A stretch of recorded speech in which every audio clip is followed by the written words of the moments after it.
नमस्कार, मैं हूं प्रदीप कुमार और आप देख रहे हैं पॉलिटिकल आइडिया। मित्रों, विगत 35 वर्षों से बिहार में अगर सामाजिक दृष्टि से बिहार के जातिगत समीकरण को देखें तो सबसे अधिक चर्चा अगर किसी एक वर्ग और जाति की होती है तो वो जाति है बिहार में यादव समाज, यदुवंशी समाज।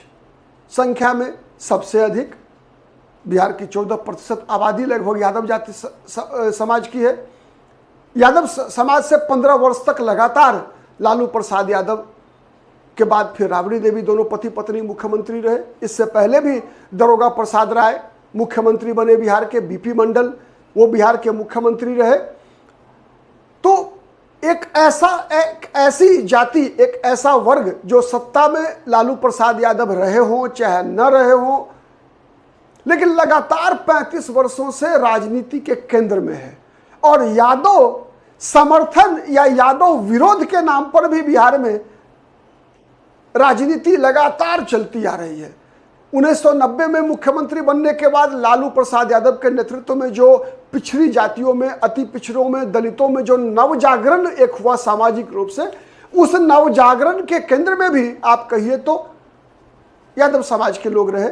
लालू प्रसाद यादव के कदम से कदम मिलाकर, या मैं कहूं तो लालू प्रसाद यादव की सबसे बड़ी शक्ति यादव जाति रही। चूंकि लालू प्रसाद यादव यादव समाज से आते थे, वही सबसे बड़ी ताकत है लालू प्रसाद यादव की, और वर्तमान में तेजस्वी प्रसाद यादव की भी।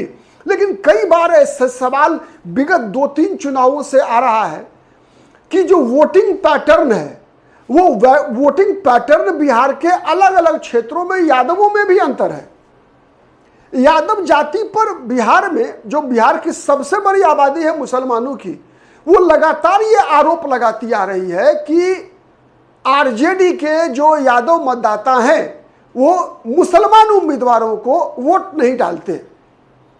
वो केवल आरजेडी के मुसलमान उम्मीदवार को नहीं, बल्कि महागठबंधन के भारतीय जनता पार्टी विरोधी जितने भी राजनीतिक दल भारतीय जनता पार्टी के खिलाफ चुनाव लड़ते हैं, उनके मुसलमान उम्मीदवार को यादव जाति का लोग वोट नहीं देता। ये बात चर्चा कहां के लिए उभरती है? मगध प्रमंडल में नहीं उभरती, शाहाबाद में नहीं उभरता, अंग प्रदेश में भागलपुर बांका वगैरह में नहीं आता। लेकिन ये फॉर्मूला जो है, ये आरोप जो है यादव जाति पर, ये लगता है कहां? तो मिथिला दरभंगा प्रमंडल कर लीजिए आप, मिथिलांचल में विशेष रूप से, और चंपारण के इलाकों में। तो दरभंगा प्रमंडल हो गया, कोसी प्रमंडल हो गया, पूर्णिया प्रमंडल, सीमांचल जो कहते हैं हम, ये इस इलाके में जैसे जैसे आप बढ़ते जाएंगे किशनगंज की तरफ, वैसे वैसे यादव जो है हिंदू होते जाते हैं। तो सवाल ये उठता है कि यादव जाति का जो वोटिंग टेंडेंसी है, जो वोटिंग ट्रेंड है, वो क्यों मगध और शाहाबाद से नहीं मिलता? मगध और शाहाबाद के यादव जैसा राजनीतिक सोच रखते हैं, वही सोच कोसी में, सीमांचल में या मिथिलांचल में क्यों नहीं है यादवों में? तो उसके, चूंकि हम जब किसी भी परिस्थिति का इवेल्युएशन करते हैं, विश्लेषण करते हैं, तो 3 चीजें ध्यान में आती है। वो होता है सामाजिक, आर्थिक और राजनीतिक पक्ष। ठीक है, सामाजिक पक्ष अगर हम देखें तो उसमें सबसे बड़ा जो तत्व है वो है जनसंख्या का। तो जनसंख्या के मामले में जो ये डिफरेंस जो मैंने बताया ना कि जैसे जैसे आप गंगा नदी पार करके मिथिला, कोसी, सीमांचल की तरफ बढ़ते जाते हैं, वैसे वैसे एक चीज देखें कि मुसलमानों का जो रेशियो है आबादी में, वो भी बढ़ता जाता है। तो जहां जहां मुस्लिम आबादी अधिक, जितनी ज्यादा होती जाती है, वहां वहां मतदान का जो ट्रेंड होता है वो जाति के बदले धर्म हो जाता है। मतलब आप पूर्णिया, अररिया, कटिहार, किशनगंज, अपवादों को छोड़ दीजिएगा, अपवाद की बात मैं नहीं कर रहा। कुछ अपवाद ऐसे हैं, जैसे पूर्णिया में पप्पू यादव तो अपवाद है वो, कि जहां पर कि यादव मुसलमान सब एक साथ वोट डालते। तो ये ट्रेंड बदला है इधर के दिनों में। 10 वर्षों में नरेंद्र मोदी के राजनीतिक क्षितिज पर उदय के बाद से ये ट्रेंड लगातार बदलता रहा है, और देखेंगे कि वो जाति के बदले धर्म के आधार पर वोट डालने की परंपरा विकसित हो गई है। तो उसका कारण क्या है कि मगध, शाहाबाद प्रमंडल जो है या फिर मुंगेर प्रमंडल है, यहां पर तुलनात्मक रूप से मुसलमानों की आबादी कम है।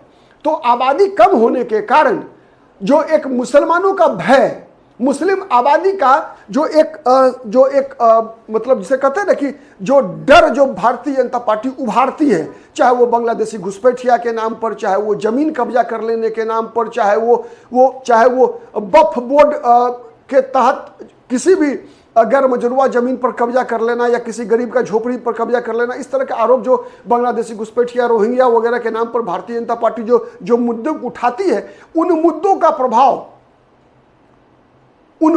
प्रभाव दरभंगा प्रमंडल, कोसी प्रमंडल, पूर्णिया प्रमंडल, सीमांचल, इन क्षेत्रों में अधिक होता है, चूंकि मुसलमानों की आबादी ज्यादा है।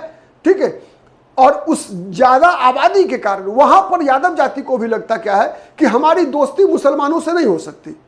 हमारी दोस्ती अगर वहां पर सुरक्षित रहना है, अगर सुरक्षित रहना है, अपनी धन संपत्ति, अपनी इज्जत प्रतिष्ठा, ठीक है, इन सबों को अगर सुरक्षित रखना है अगर, तो फिर हमको जो कॉमन जो चुनौती है, कॉमन चुनौती मतलब मुसलमानों के सामने जो है, हिंदू को एक साथ रखना पड़ेगा।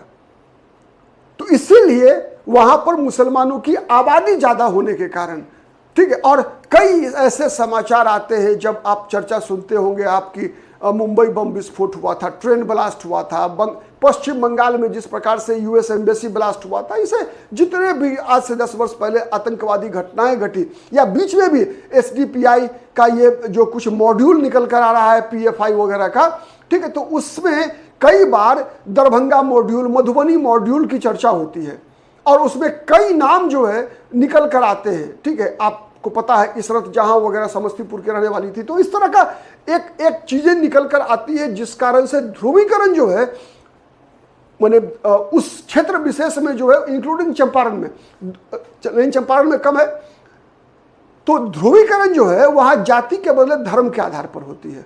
इसीलिए एक प्रमुख कारण यह है। दूसरा कारण मैं बता रहा हूं, दूसरा कारण आर्थिक भी है। थोड़ा सा आर्थिक क्या है कि आर्थिक जैसे देखेंगे अगर हम कि मगध प्रमंडल में जितने भी, या शाहाबाद प्रमंडल में जो लैंडलॉर्ड्स हैं, जो जमींदार वगैरह हैं, ठीक है, या फिर सारण प्रमंडल में भी देखेंगे आप मोटे तौर पे, तो जितने भी जमींदार हैं, लैंडलॉर्ड्स हैं, जो जमीनें हैं, सबसे ज्यादा धन संपदा है, वो उसमें देखेंगे कि सवर्ण समाज के लोग आगे हैं। ब्राह्मण, राजपूत, भूमियार नंबर 1 पे होगा, राजपूत नंबर 2, फिर ब्राह्मण आएंगे। मतलब सवर्णों के पास एक अच्छा खासा जमीन है, उनकी आबादी की तुलना में ज्यादा है उनके पास। ठीक है, तो एक असमानता जो है, एक इस सामाजिक और आर्थिक असमानता जो है सवर्णों में और पिछड़ों में, वो ज्यादा है मगध प्रमंडल, शाहाबाद प्रमंडल में। लेकिन अगर हम देखें वही चीज चले आइए आप मिथिला में, मिथिलांचल में, ठीक है, दरभंगा प्रमंडल, कोसी प्रमंडल, पूर्णिया प्रमंडल, ऐसे जगहों में जाएंगे अगर, तो ये जो गैप है वो गैप नहीं के बराबर मिलेगा। और कई ऐसे जगह आपको दिखेंगे जहां पर कि सबसे बड़े भूमिपति जो है यादव जाति के लोग हैं।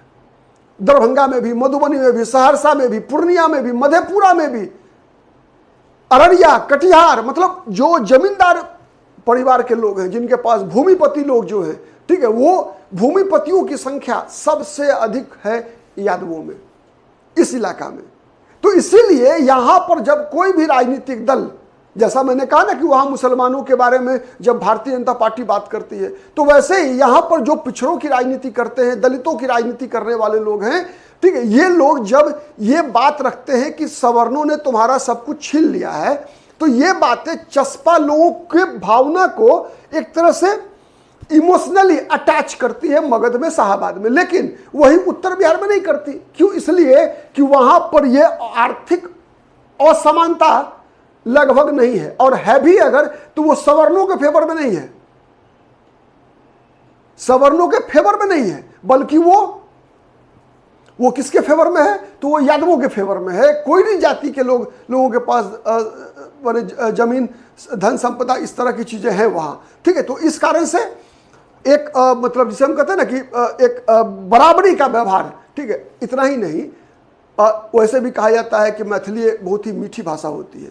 तो मिथिला के लोगों के अंदर ये जो जातीय वैमनस्य था, जो एक जाति हम बड़ी जाति हैं तो हम छोटी जाति, फलाना छोटी जाति है, मतलब बड़ी छोटी जाति के आधार पर, तथाकथित बड़ी छोटी मैं बोल रहा हूँ, तथाकथित बड़ी छोटी जाति के आधार पर जो एक वैमनस्यता है, वो वैमनस्यता कहीं ना कहीं आप देखेंगे कि मगध शाहाबाद प्रमंडल की तुलना में मिथिला, कोसी, पूर्णिया प्रमंडलों में कम है, बहुत ही कम है।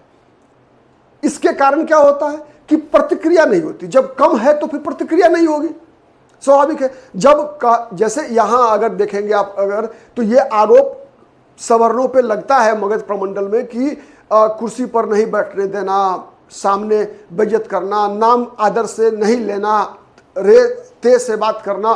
तो ये चीजें आपको कंपैरेटिवली, तुलनात्मक रूप से, ये जो 3 प्रमंडल हैं, दरभंगा, कोसी और पूर्णिया प्रमंडल, इनमें तुलनात्मक रूप से कम है, बहुत ही कम है, जिस कारण से वहां प्रतिक्रिया नहीं होती। तो ये जो आर्थिक और सामाजिक कारण हैं, उसी से राजनीतिक परिदृश्य आपको बदला हुआ दिखता है।